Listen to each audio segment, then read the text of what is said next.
That goes hard. That goes hard. Yo, what's going on? Welcome. I hope you're doing well, as always. We're going to be making a beat today on this MPC Live II. I just got it and added it to the studio. As you might know, I use the One pretty frequently. This just had some extra capabilities. I don't think I'm going to be getting rid of the One because it just means a lot to me. And I do want to do a little bit of some comparisons as well. But in making this beat, I really want to focus on drums and a certain process that I use when making drums for certain types of beats. More specifically, some really energetic beats. But the most important thing to get out of the way, I've been waiting for you to do this. Oh yeah. So let's just get right into this. I'll record the sample into the MPC, chop it up, and then we'll look at it, talk about it a little bit. And the sample that we're going to be using on today's beat is from this record right here. It's a Japanese police drama show soundtrack. I wasn't sure if I wanted to share this because there's a lot of heat on this, but I appreciate you a lot. And there you go, you got it. So the first thing I'm going to want to do is just slow this sample down a little bit.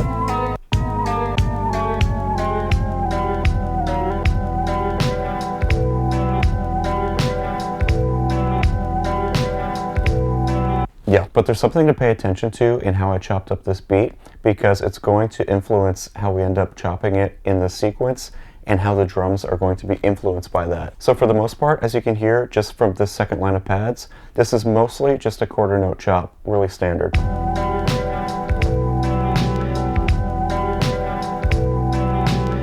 But there's a couple hits in this sample that required me to change that up a little bit. So check out this third row if I try to play it with quarter notes. As you could hear from that, there was a big space between this pad and this pad. That's because I was using some of the really big drum hits to make chops rather than just going quarter notes. By that I mean this pad here is actually a quarter and a half, a quarter and an eighth, so I guess a dotted quarter note. And this pad is just an eighth note. So this is how it would sound naturally.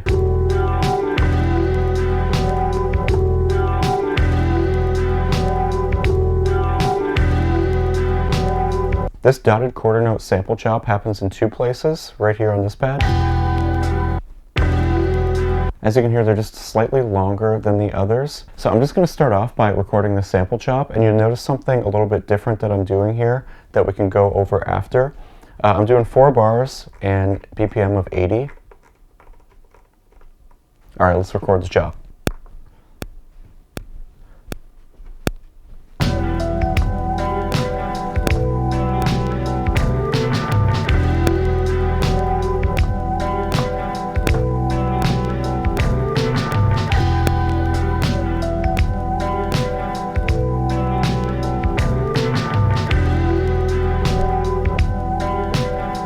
So as you could probably see when I recorded that in, I didn't actually play anything on the first beat when I was recording the sample, but when I let the entire sample chop sequence play through, there was no gaps in sound. It completely connected. So as I mentioned, this pad right here and this one right here are both dotted quarter notes, meaning they're a quarter and an eighth note. The last chop in the sequence that I played, as you can see right here in the bottom right, is between 4.4 and the very end of the sequence, meaning it was 1/8 note before the end of the sequence.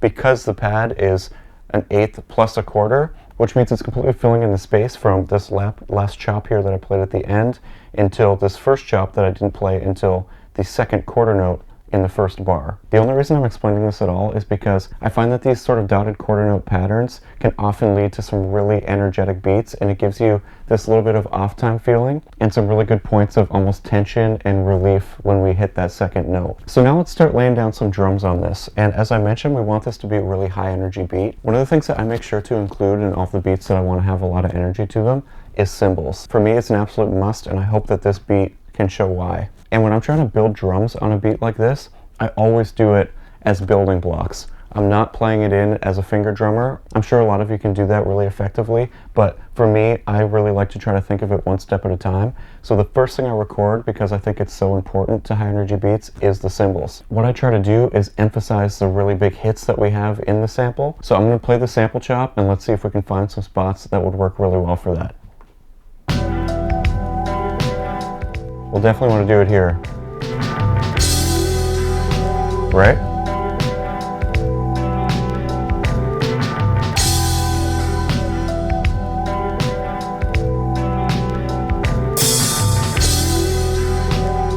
something like that.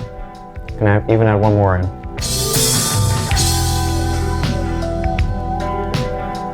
You'll notice too that I have two different cymbals here. It's almost like two crashes, because if you're playing live drums, it's something you really emphasize and it doesn't sound so repetitive.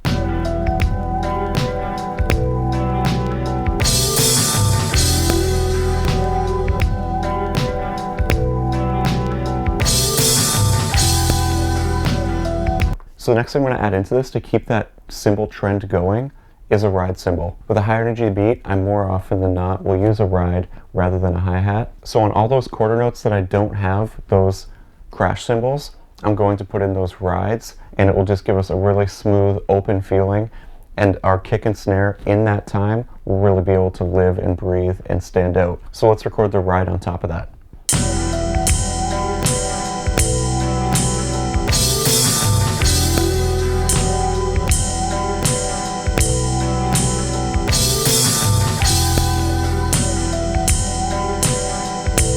You'll notice that I also left a little extra beat after the crash cymbal before playing in those rides. I really like that extra beat, that extra little tension that gives, and I'll play it again just so you can hear.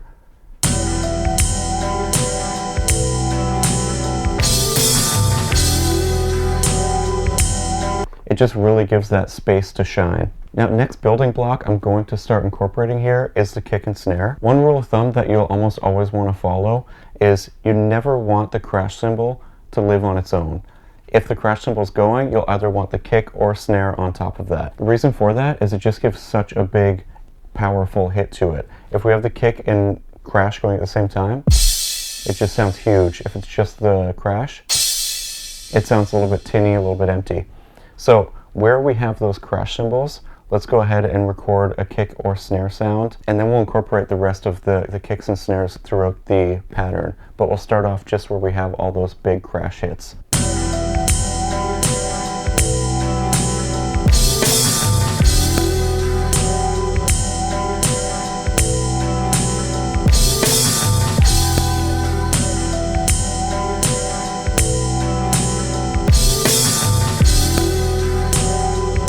Now that we have this, I'm going to start putting a snare in.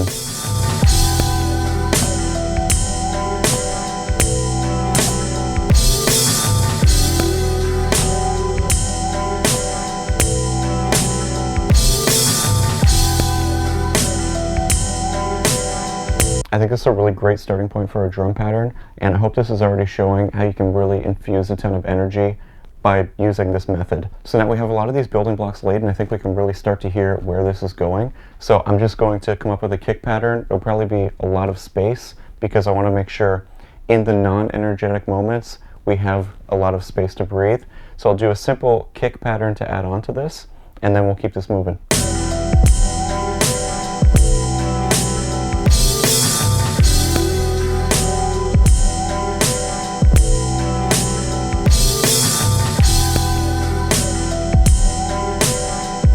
So we've built this up a lot, and at this point what I try to do is just try to add some elements as much as possible to make these sound more like live drums. If you've been following this channel for a while, you might know that I'm a huge fan of Just Blaze.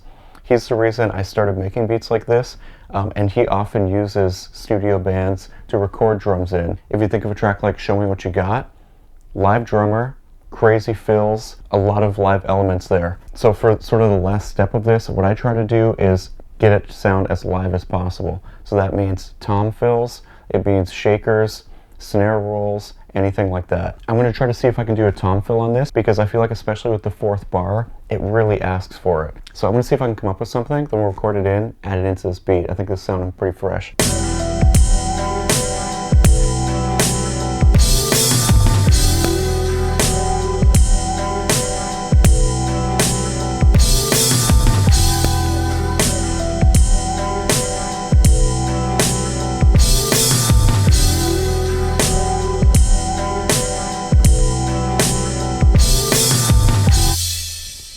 Here's the drums just by themselves so you can hear everything.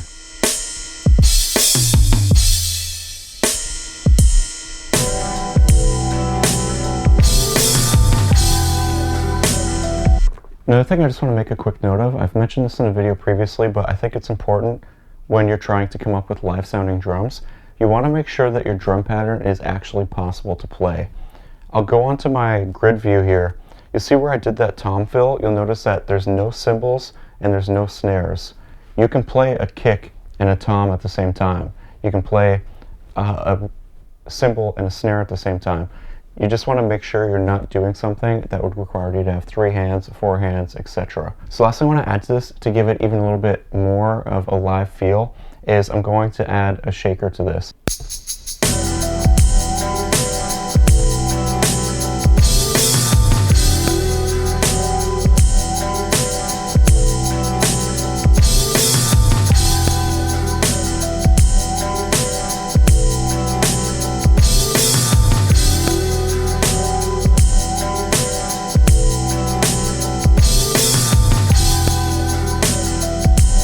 That goes hard. That goes hard.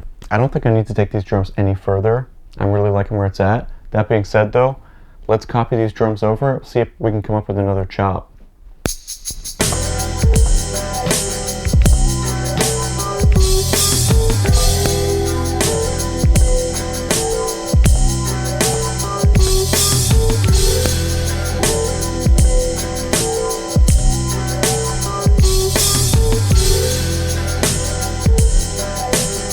Let's see if we can get one more out of this, because I think it'll go a long way. For this last one, I'm going to try to do more of a traditional chop where it's every quarter note. That way when we switch from one to the other, we'll just have even more variety.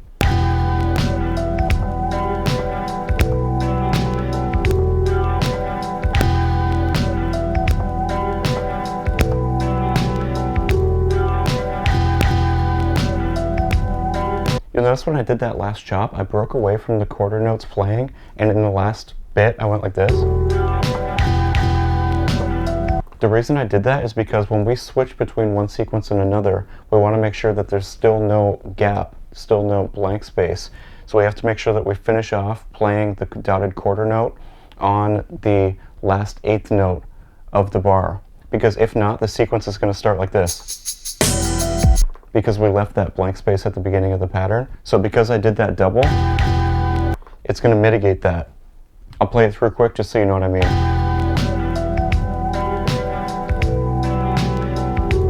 So this was the most recent sequence I just did, and here's how it's going to transition into the other one. So it's completely seamless. Now I'll just add some drums on top of this.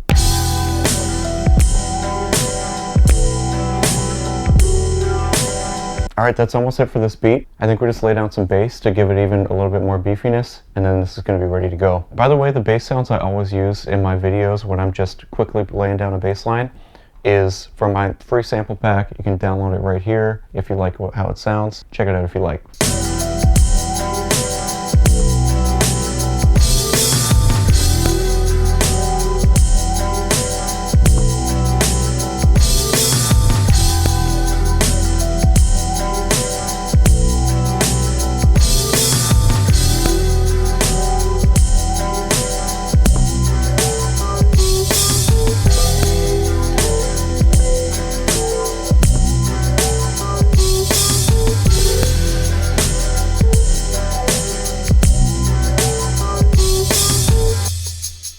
I think this beat sounded pretty solid, and I think that wraps it up for this video. I hope it showed how you can really get your drums rocking, infuse some energy into your beats.